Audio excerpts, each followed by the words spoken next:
Okay guys, may bago tayong ipapagawa sa ating mabubunot. Ito si Idol, pa-testing daw. O, sige, simple lang guys, sa 10 hook niya sa prangko, kailangan makalima siya. At pag nakalima siya, meron siyang 500 pesos. Okay? Let's go. Sabi ko rito, mag-GG ako pag hook na siya. Pwesto muna tayo sa gitna guys. Ayan. Kailangan malakas ang pakiramdam mo dito. Ayan o. Nakaisang hook na siya guys. Hindi pa tayo. Ang layo naman ng hook mo, Idol. Pakiramdaman mo lang ako, Idol. Ma-hook mo rin yan. Ayun, no? Sa 3 hook niya, guys, may isa na siya. Dito tayo sa gilid para mahirap-hirap. Okay, G. Gogo, lapit nun. Muntik na ako dun, pre. Lugi sa'yo, boss. Dito ulit tayo, guys.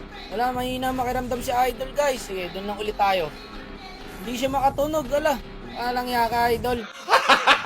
Naka-6 na siyang hook, guys. 4 na lang. O, dito naman tayo sa gilid. Wala to.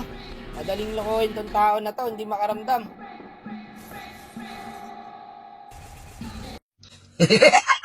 Ako, may 2 hook na lang siya, guys. Ang layo, boss. Walang yaka. Isa na lang. Buti na lang na-hook niya tayo rito. Last hook na lang siya, pre. Dapat di na siya magkamali. Kaso nakakadalawa pa lang siya. Wala na, guys. Sayang naman ng 500, Idol. Lugi sa'yo, boss. 1v1 na lang daw. Nalungkot yata si tropa, pre. Guys, check nyo liling sa Comsec. Next!